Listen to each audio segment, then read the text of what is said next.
何それ。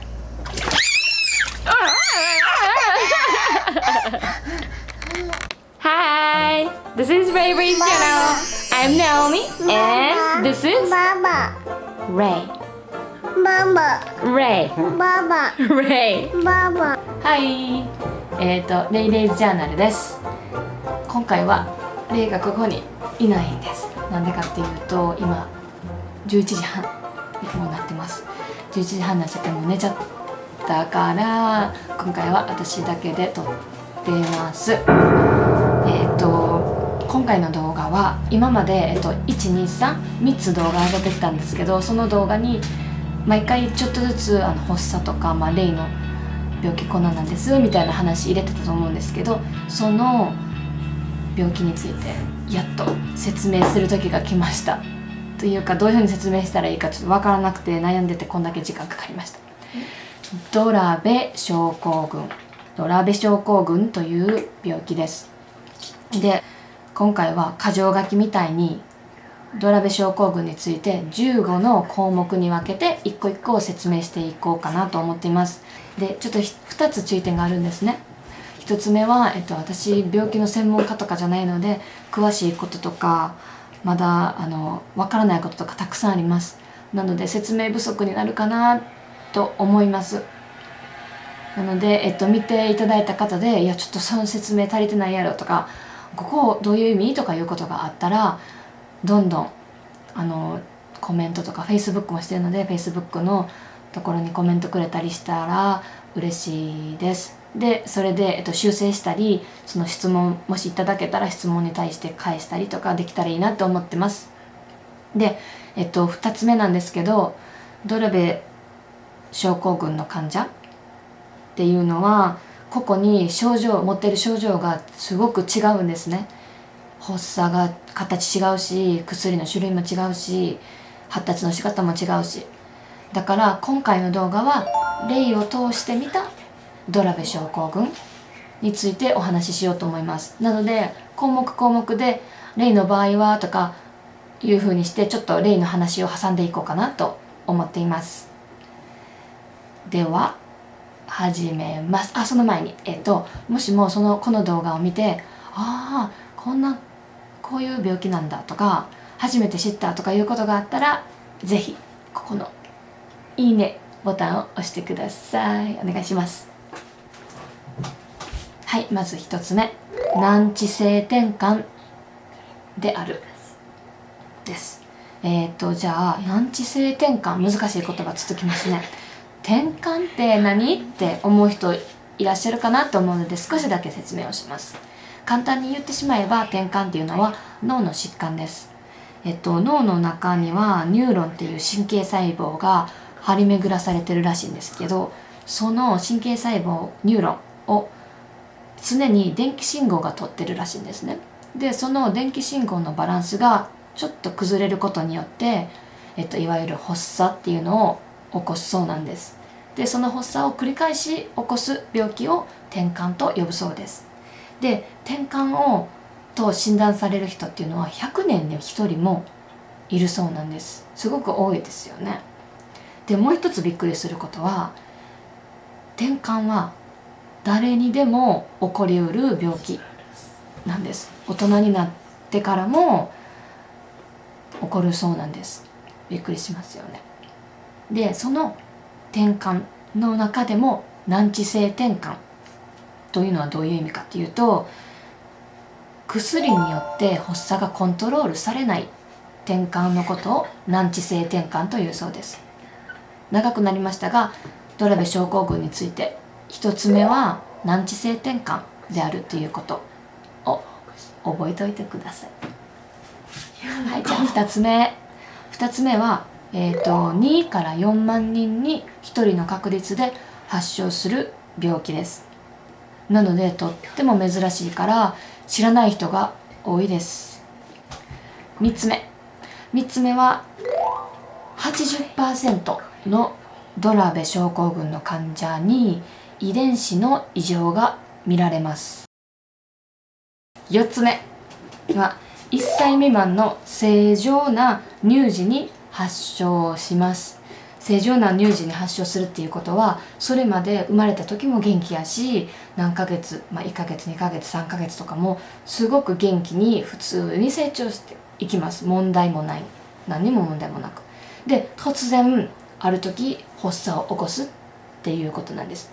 でレイの場合は5ヶ月ちょっと手前、4ヶ月の時にいきなり発作を起こしました。でもそれまでは本当にすくすく元気に何の問題もなく成長してました。5つ目は、発作の種類が多いです。1人の患者さんが、に起こる発作の種類が多いという意味です。でその発作の種類っていうのも年齢とか個人によって本当に様々で、発作の形が年齢によって変化していったり、今まで起きてた発作が消失して新しい発作ができたりとか、そういうことがあります。で例の場合、今現在の段階です。今すごく前に比べたらマシなんですけど、マシな状態で、3種類ぐらいあります。大まかに言ったら毎日の発作、週1ぐらいでなんか定期的に襲ってくる発作と、調子が悪い時、熱がある時とかウイルスが体に入っちゃった時とかに起こる発作、だいたい大まかに分けて3種類。それが、今レイが現在持っている発作の種類です。6つ目は発作重積を起こしやすい。発作重積って何って思いますよね。発作重積っていうのは発作が10分以上続く状態のことを言います。で発作によったら低酸素状態がずっと続いちゃう発作もあるんですよ、発作って。でそういう風になった状態で、ずっといたらどうなるか想像できますか？ずっと息をしてないような状態です。そうなると脳にダメージがいきます。で脳にダメージが残って、最悪の場合は死に至ってしまうこともあるんです。なので発作が起こった場合は、どんな発作であったとしても1分1秒でも早く発作を止めてあげるっていうことが大事です。なのでドレブ症候群の患者さんは救急車とお友達っていうぐらい、もう救急車を頻繁に呼ぶと思います。レイも悪い時だったら週に2回ぐらい救急車呼んでて、救急隊員さんとも完全に顔見知りになってました。それぐらいの時もありました。項目7は、さっきも6に関連するんですけど、突然死のリスクがあるというか高いっていうことです。今言われてるのは20歳までに 10% の方が亡くなるっていうこと。でもあんまりこの数字には影響されないようにしようと私は自分の中で思ってます。これからどうなるかわからないし。でもそういうことが言われてるっていうことは事実です。8個目は、発作を引き起こす原因が様々であるです。補足すると、一番、有名な原因っていうのかなが熱、体温が上がること。例に関してだったら、もう普通だったら微熱やんぐらいの低い熱でもいきなりバンって、体温が跳ね上がることでかなり大きい発作を起こします。で他に結構言われてるのが光、太陽の光だったり、本当に木漏れ日、チラチラチラっていう木漏れ日とか、そういったものが発作を引き起こしたり、あとは特定の模様、ドットだったりチェックだったり、しましまボーダーっていうかな、しましまとかの模様を見た時に発作が起こるとか言われています。他にも本当にそれぞれ発作を引き起こすもの原因がバラバラだと思うんです。レイはなんでかわからないけど公園に行ったら発作が起こるとか、でも車の中では発作が起こらないとか、状況によって起こったり発作が起こりやすかったり起こりにくかったりっていうのはあるなと思ってました。でもただこれだけは言いたいのが、原因がなさそうなのにいきなりバッて発作を起こすこともあるので、原因を全部取り除いたから発作が起こらないかって言ったらそうじゃないっていうのが本当に厄介なところです。9つ目、9番さっきの8番8個目の項目に関連してますが、日常生活において気をつけることがたくさんあります。一番最初ドラベ症候群っていう風に診断を受けた時に、主治医さんに聞いたんですね。じゃあ何を気をつけて生活したらいいですかって言ったら、いや特に気をつけることはないですみたいに言われたんですけど、いやもうこれは嘘はつきません。正直に言います。めちゃくちゃ気をつけることあります。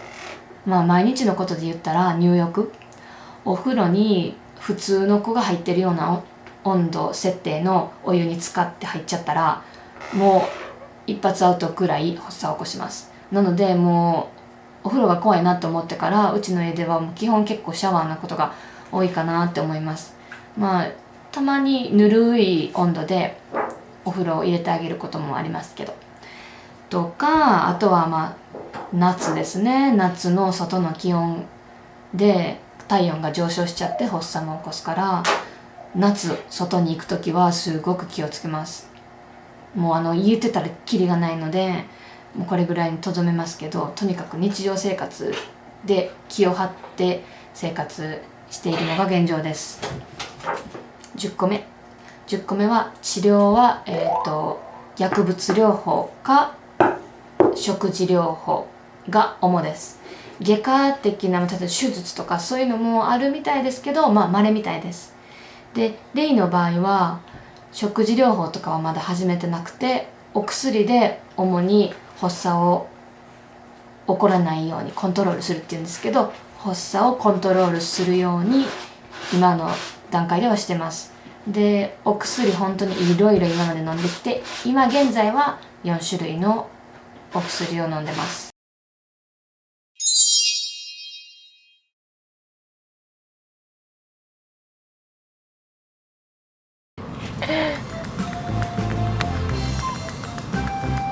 花火言って。ハッピー。ハッピーどこ？どこ？お、クリアね。わ